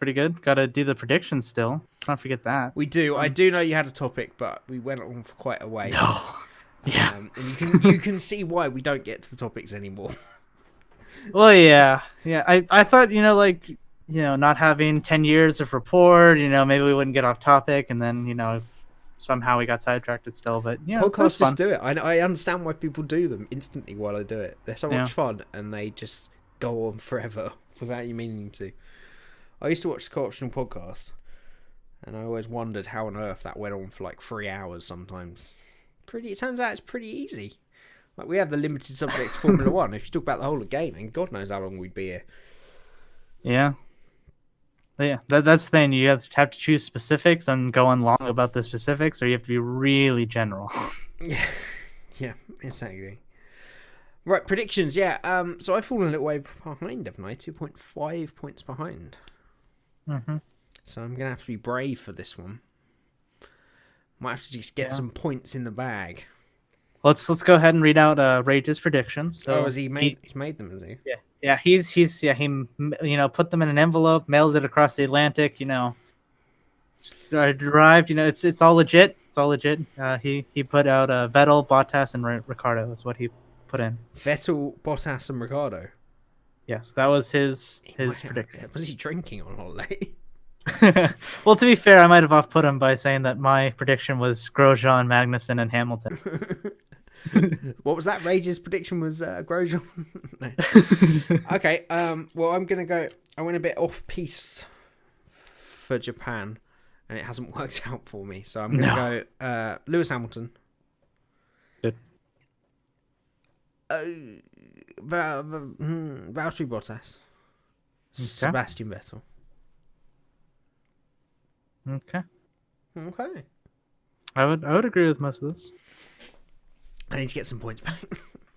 No. If you look at the history of Hamilton and the U.S. Grand Prix, I think he's won the last 4. Yeah, I think he's just shoo-in unless something strange happens. Unless I personally, I think all the teams are gonna just they're gonna use American orders and they're gonna let Haas right through. Yep. Sure. In the land of make-believe and honey. Why not? Yeah, American orders. It's fine. That well-known American orders thing. It's all legit. It's all legit, Just get Andretti over the radio and he's, come on, man. America. And Hamilton's like, you're right. You're right. Oh, Hamilton wants to be American so badly it hurts. Does he? Yeah, he does. Okay. He lives in LA. He hangs out with rappers. Wants to be a rap star. Yeah, that's fair. That's fair. I forgot about all that. Yeah. No, he does. I don't think he's even got a house in the UK. I mean, actually, knowing his money, he's probably got a house. But I don't think he ever lives in the UK anymore. It's America and Monaco. Just lives with his parents still, right? Oh, millennials. Yeah, no, Hamilton's not lavish at all. He doesn't own a private jet or anything. Well, how do you think he gets back to his family home, Gosh. That's why I'm living with the parents. I just can't keep up with the payments on this private jet. Yeah. Spending all this money on my music career. Yeah. Real estate's real expensive over there, It's hard times. Hard times. Oh, yeah, it's really expensive in America compared to over here, isn't it? No, it's the opposite. I know. That's what I mean. Yeah. It's very cheap in America and very expensive over here. Yeah. Well, cheap in Texas, but it's expensive in New York. Yeah, but I think London would still give New York a run for its money. Yeah, I agree.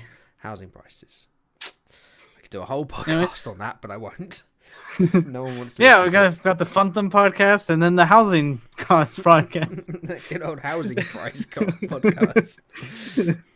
You know what? With house prices near you. You joke, but literally, my mom wakes up some mornings and puts on the Howard Hanna. No, that's you probably don't even know what that is. Not a clue. Estate. Yeah, real estate company. Basically, they go through the houses that are for sale around the area, and she watches that every Saturday. Watch. Yeah, they literally they will have pictures of houses that are for sale, and they kind of just show parts of it, and they describe the house and how much it's selling for and stuff. So you know what, you joke, but I mean that might be the most popular content on your channel, at least for 50-year-old women. That's the market I was going for. I mean, to be fair, Formula 1 is what, a 50-year-old man sport, right? There is quite a large percent of the audience that is that kind of age, yeah. Surprisingly. Yeah. Then you get the housing cost podcast, Formula 1 podcast, and then you just create the Twin Barrel J dating app. and you combine the audiences. It's a perfect Venn diagram. All right. Cool. Right. On that note, thank you very much for filling in. I'm sorry it's taken this long to get you on the podcast. No, anytime. Yeah, I hope we can maybe do a few. No, I won't. I won't say a few more freeways. That's really weird. No, a few more free people podcasts. Maybe get you in when Rages for one of the remaining races of the season. Be quite cool. It's gone pretty well, so be interesting to see how we do it with 3 of us. Man, I can't wait to see how off track we get with that. Get ready for the 2 hour 50 special edition. Where we only get through qualifying. There's not even a race this week. That'd be good. Yeah, thank you for joining. I hope you've enjoyed it, and I hope you guys have enjoyed it listening along. Bit of a difference from Rage. Do let us know how you found it and how you found the race, and any comments on what we've been talking about. You know, what do you think of Vettel this season? How he's blown it? Has Hamilton just been that good? And what can we expect from the rest of the season? Let's find out. Who knows? Cool. Right, let's get out of here. Thank you very much, Fox. Thank you, everybody, for listening. I'm so tired, I'm probably going to fall asleep in a minute. So quickly get this last bit out. If you have enjoyed it, you can, of course, like the podcast and subscribe to the channel. We've got some league racing coming up on Thursday and Saturday as the Season 10 gets started on ORL. I'll be watching. I have been put in the Mercedes this season, which I'm happy about. So that should be... Are you Bottas or Hamilton? I don't know. I guess I get to make that decision each race. It's the only decision I get to make. Is there team orders in league racing? No. No, not really. I am paired with a former AOR Tier 1 driver, though, Railgun. Oh. So I have a lot of hope for victory in the constructors. So, yeah, we'll see how it goes. So, yeah, tune in on Thursday if you want to watch some F1 2018 live. We should have a full grid as well. I think 20 have signed up with 8 reserves. So we should have a full grid for most of this 21 race season. So yeah, that's my little advertisement done. Okay, well, guys, there you go. Thank you everybody for watching, and I'll catch you again very soon. Random noises? Is that...